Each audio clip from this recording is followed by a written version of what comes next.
तो जहां तक हम लोगों को पिछले एपिसोड में दिखाया गया था कि सीनो सेंसे के अंदर भी पर्पल लाइटनिंग ने एंटर कर लिया था, जिसके बाद उन्होंने मित्सुकी, बोरुटो और शिकाडाई को बुलाया था एक जंगल में। जिसके बाद बोरुटो को उनका बर्ताव कुछ ठीक नहीं लग रहा होता है, तो वो उनसे पूछता है कि हमसे कोई गलती हो गई है क्या। तभी शिकाडाई उसके सर पर एक घूसा मारता है और बोलता है अगर हमसे कोई गलती हो भी गई तो तुम माफी मांगो, पूछना कोई जरूरी नहीं है। और वो बोरुटो का सिर झुका करके सीनो सेंसे से माफी मंगवाने लगता है। के बाद वो सब लोग मित्सुकी को भी माफी मांगने के लिए कहते हैं, लेकिन उसके बाद सीनो सेंसे बोलते हैं कि तुम सबको माफी मांगने की कोई जरूरत नहीं है, क्योंकि आज तुम सब लोग मरने वाले हो। और वो उन सबके ऊपर अटैक कर देते हैं, जिसके बाद वो सब उससे बचने की कोशिश कर रहे होते हैं। तभी वो सब लोग उनके ऊपर कुनाई से अटैक करते हैं, लेकिन उनका बैट उन सबको रोक देता है। जिसके बाद बोरुटो को पता चलता है कि उनके अंदर भी वही पर्पल कलर का लाइटनिंग है। जिसके बाद वो शिकाडाई और सबको बताते हैं कि इनके अंदर भी पर्पल लाइटनिंग आ गया है, तो हम सबको इनसे लड़ करके इसे भगाना पड़ेगा। इसके बाद शिकाडाई उनके ऊपर शैडो पैरालिसिस जिसु का यूज करता है, लेकिन इंसेक्ट के ऊपर वो काम नहीं करता। जिसके बाद बोरुटो जाता है उसके ऊपर अटैक करने के लिए, लेकिन सीनो सेंसे का इंसेक्ट उसके एक पैर पे लग जाता है, जिसकी वजह से बोरुटो नीचे गिर जाता है और धीरे धीरे पूरा इंसेक्ट उसके पूरे शरीर पर फैलने लगता है। जिसके बाद वहां पर मित्सुकी आकर के अपना विंड स्टाइल यूज करता है और पूरा बोरुटो के अंदर से इंसेक्ट निकाल देता है और अपना हाथ लंबा करके उसे खींचता है। और वो सब लोग जाकर के एक पेड़ के ऊपर छुप करके बैठ जाते हैं। जिसके बाद मित्सुकी बोलता है कि आज अगर हम लोग नहीं होते यहाँ तो हम लोग को ये मार ही देते। बाद बोरुटो बोलते कि मैंने तुम सबको पहले ही बोला था कि उनके अंदर वो पर्पल लाइटनिंग है, अगर हम लोगों को सीनो सेंसे को बचाना है तो हम लोगों को उनको फाइट में हराना ही पड़ेगा। जिसके बाद शिकाडाई बोलता है कि मेरे फादर ने मुझे बताया था कि सीनो सेंसे के पास एक जोनिन लेवल का पावर है, तो हम लोग को उन्हें हराने के लिए किसी और जोनिन की मदद लेनी पड़ेगी। जिसके बाद मित्सुकी बोलता है कि हम लोग ऐसा नहीं कर सकते, क्योंकि सीनो सेंसे का इंसेक्ट पूरे जंगल में फैला हुआ है, अगर हम लोग बाहर जाने की कोशिश भी करेंगे तो उन सबको पता चल जाएगा कि हम लोग किधर है।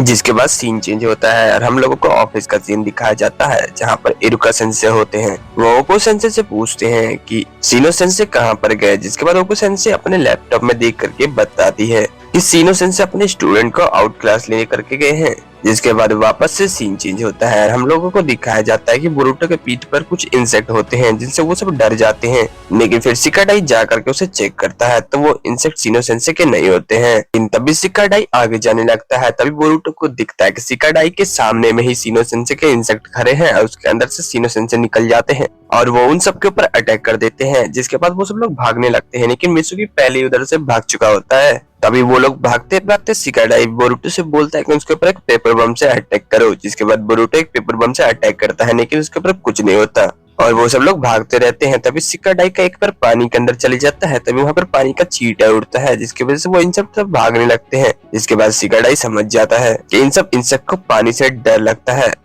भागते भागते रात हो जाती है और वो सब लोग बड़ी सी पेड़ के ऊपर सोए हुए होते हैं। तभी वहां पर मित्सुकी आ जाता है। तभी वो सब लोग मित्सुकी से पूछते हैं कि तुम कहाँ भाग गए थे। तभी मित्सुकी बताता है कि मैं कहीं पर खो गया था और वो बोरुटो से पूछता है कि आखिरकार ये पर्पल लाइटनिंग क्या है। जिसके बाद बोरुटो उनको बताता है कि पर्पल लाइटनिंग वो उसके ऊपर से निकल रही है, यानी कि जैसे पिछले एपिसोड में हम लोग को हुआ था। के बाद मित्सुकी बोलता है कि अगर हम लोगों को सीनो सेंसे को हराना है तो हम लोगों को उन्हें मारना पड़ेगा। जिसके बाद शिकाडाई बोलता है कि नहीं, हम लोग अपने सेंसे को नहीं मार सकते। तभी मित्सुकी बोलता है कि वो भी तो हम लोग को मारना चाहते हैं। तभी शिकाडाई बोलता है कि मैंने एक स्ट्रेटेजी बना ली है, तो तुम लोग बस उससे काम करो। जिसके बाद मित्सुकी वो करने से मना कर देता है, लेकिन तभी बोरुटो बोलता है कि मैं उसे करूंगा क्योंकि वो बहुत खतरनाक होता है। और बोरुटो बोलता है कि मैं किसी को मरने नहीं दे सकता, चाहे वो मित्सुकी हो या सीनो सेंसे। बाद बोरुटो की बात सुन करके मित्सुकी वो करने के लिए तैयार हो जाता है और वो सब लोग एक झील के किनारे सब छुपे हुए होते हैं। तभी वहाँ पर सीनो सेंसे आ जाते हैं और तभी बोरुटो अपने कुनाई से अटैक करता है, लेकिन वो सीनो सेंसे उसे रोक लेते हैं और बोरुटो को पकड़ लेते हैं। लेकिन वो बोरुटो का एक शैडो क्लोन होता है। उसके बाद दोबारा से बोरुटो अटैक करता है, लेकिन वो भी उसका एक शैडो क्लोन होता है। उसके बाद बोरुटो नीचे से जाता है अटैक करने के लिए, लेकिन वो भी एक शैडो क्लोन ही होता है। तभी ऑर्डिनल नारुतो ऊपर से आता है और कुनाई में पेपर बम लगा करके सीनो सेंसे की तरफ फेंक देता है, लेकिन वो फटने के बाद भी सीनो सेंसे को कुछ नहीं होता और वो घसक के साइड में चले जाते हैं। वहाँ पर शिकाडाई आ जाता है और शैडो पैरालिसिस जुसु का यूज करता है और सीनो सेंसे को पकड़ना चाहता है, लेकिन सीनो सेंसे भाग जाते हैं और शिकाडाई और बोरुटो दोनों को अपने इंसेक्ट से पकड़ करके पेड़ में लगा देते हैं और बोलते तुम लोग को क्या लगा था कि तुम लोग मुझे पकड़ करके पानी में कूद जाओगे, क्योंकि तुम लोग को पता चल गया कि मेरे इंसेक्ट पानी से डरते हैं। लेकिन तभी शिकाडाई बोलता है कि हम लोगों को लगता है आप हमारे जाल में फंस गए सेंसे। के बाद मित्सुकी पानी के अंदर से अपना हाथ निकालता है और सीनो सेंसे को लेकर के पानी के अंदर चला जाता है जिसके वजह से वहां पर उनके जितने भी इंसेक्ट होते हैं उन सबका दम घुटने लगता है पानी के अंदर। उसके बाद मित्सुकी लाइटनिंग स्टाइल यूज करता है, जिसके वजह से शिनो सेंसे के अंदर का पर्पल चक्र निकल जाता है और उसके बाद मित्सुकी उन्हें ऊपर फेंक देता है और उसका खुद का दम अंदर घुटने लग जाता है। जिसके बाद बोरुतो से बचाने के लिए अंदर जाता है, लेकिन वो इतनी गहराई में होता है कि अंदर बोरुतो का भी सांस खुलने लगता है।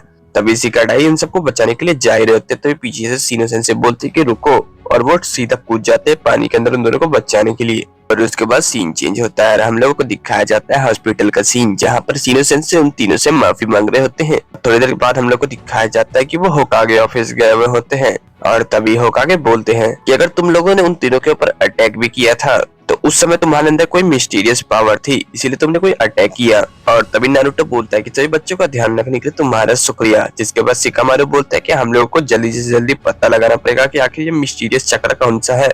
और यह बोलते से ये एपिसोड यहीं पर खत्म हो जाता है। मिलते अगले एपिसोड में, तब तक के लिए वीडियो को लाइक करके चैनल को सब्सक्राइब करके कमेंट में अपनी राय जरूर बताना गाइस।